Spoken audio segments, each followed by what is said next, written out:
Ladies and gentlemen, hey, hi, how you doing? Welcome back to the channel. Thank you so much for stopping by. Today, we got our very first official sort of patch notes update slash changes update for Modern Warfare 2. Of course, earlier on today, we broke down sort of what to expect for weekend 2 of the beta. In that video, I explained that we probably will see plenty of gameplay changes and some communication updates from Infinity Ward based on what they're looking into. And well, what do you know? Literally like 3 hours after I posted that video, we've got this new blog post from Infinity Ward that gives us some very spicy details on things like the minimap, footsteps, all sorts of stuff. So they say community update beta weekend 1. Hello MW2 players. Hello Infinity Ward. I am MW2 player. It has been amazing to see so many of you jump in, yada, yada, yada. There's already been a fantastic amount of feedback on Reddit and social media, as well as a ton of stats collected on our side. In addition to the new maps and modes we have lined up for weekend 2, we also have some changes and some new things we're trying that we're going to be sharing this week.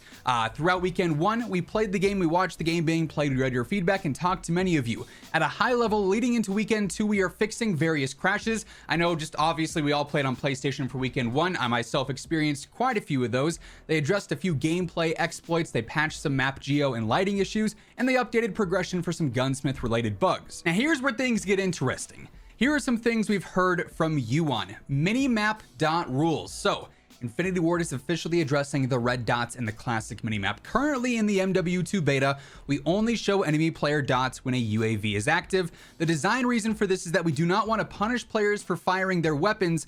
We also want players to actively search out the origin of a gunshot versus just traveling directly to where the dot is on the minimap. We continue to gather feedback on how the game is playing in regards to this topic. So, I mean, at least they finally addressed why they don't want the classic minimap, but also I'm not loving this reason. It's basically just saying they want to protect casual players, but I'm gonna be honest with you. Prior to MW 2019, no one was complaining about red dots appearing on the minimap. Also, you have various ways to hide yourself on the minimap if you're so concerned about your red dot showing up.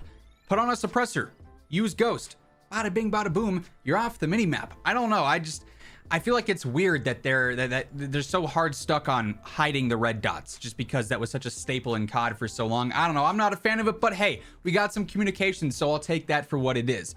Target tracking. We've seen feedback that it is hard to track targets once you get into a firefight. This is absolutely true. It's like the muzzle flash and the smoke of weapons makes it really hard to stay on target with an enemy. We agree this is an issue and we have changes incoming to reduce muzzle smoke opacity and to increase the visibility of the muzzle flash to help engage someone who is firing at you. These changes should help track. So that'll be a big difference for weekend 1 versus weekend 2. That visibility aspect, absolutely something I'm going to be looking out for. Also, by the way, as we are going through all of this and breaking everything down here, if you guys are new to the channel, every single day I got you covered with all things going on in COD. News, updates, loadouts, tips, you name it, you're gonna find it all right here. So feel free to hit that subscribe button. We're on the road to 1 million subscribers. Continuing on here though, we are also investigating more ways to visually differentiate enemies and friendlies outside of the standard nameplates. So I guess that's why they don't have the enemy nameplates above their head. I'm not sure, but they say that they are going to make a few changes based on this in weekend 2, and more on that will be coming later this week. So ideally we're going to see a new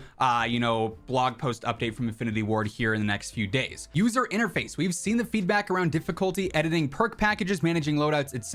I agree, the HUD, the menu, just not great. We've identified some UX issues as well as some bugs. These are things we're not going to be able to adjust in time for weekend 2, but we're going to keep them in mind for launch. So they are going to be looking into the menu more. I have no idea why they made the menu more complicated than it's ever been. It's just kind of messy and annoying. So they are going to be addressing that as well. This is one that I'm very interested in. Perks. We've seen varied feedback on the perk package system, which obviously gives you 2 perks initially, then 4 minutes into a match at the latest, you get your second perk, and then 8 minutes into a match at the latest, you get your third perk. You can reduce those times by doing well in game. It's been kind of controversial. Personally, I'm not a huge fan of it. I think the perk balancing is really good. I just don't like the fact that I gotta wait 8 minutes to get a perk, right? Some players love it and others feel it's unnecessary. We feel like it's a nice shakeup to how perks work in the general progression of a match. We also balance the ultimate perks to be more powerful as you earn them later on in the match. We'll continue testing throughout beta weekend 2, including drastically accelerating the earn rate of these to see how players react. So basically making it way faster to get all your perks in any given game. Our goal remains improving to improving the flow launch of perks ahead of launch. Dead Silence is another hot topic, as many players have expressed they want to see that as a perk instead of a field upgrade. We believe it is super important to game health that rushers are not able to move at high speeds without consequences.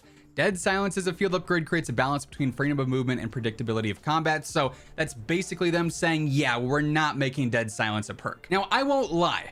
Based on how fast you get Dead Silence in this game, I feel like I constantly have it whenever I look down at the bottom right of my screen. I don't know if it has to be a perk, honestly. If they keep this earn rate that is ridiculously fast, I might be okay with it just chilling as a field upgrade.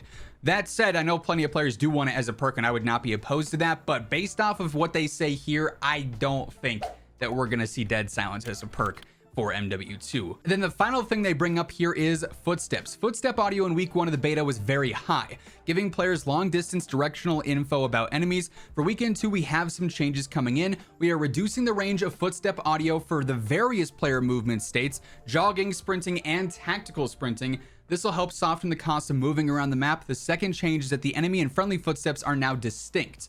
This should help players better understand what's going on around them. So footsteps are going to be quieter in weekend 2. You won't be able to hear those as easily, and your teammates' footsteps are not going to sound the same as your enemy's footsteps. I imagine they'll probably really dampen the sound of those. So some interesting changes there. They also mentioned sliding. Sentiment around the removal of slide canceling remains positive. I'm not up the comments I'm reading. We are aware of the workaround and are contemplating how to handle it for weekend 2 of the beta. So if you guys didn't know, there are certain button mashes you can do to slide cancel in this game. I think one is sliding ADS meleeing, and then you're good to go and you can slide cancel that way. It's annoying, but it works. Additionally, we have some other slide changes for launch that will make this movement feel a bit more fluid and snappy. Hopefully just the ability to control your slide, honestly.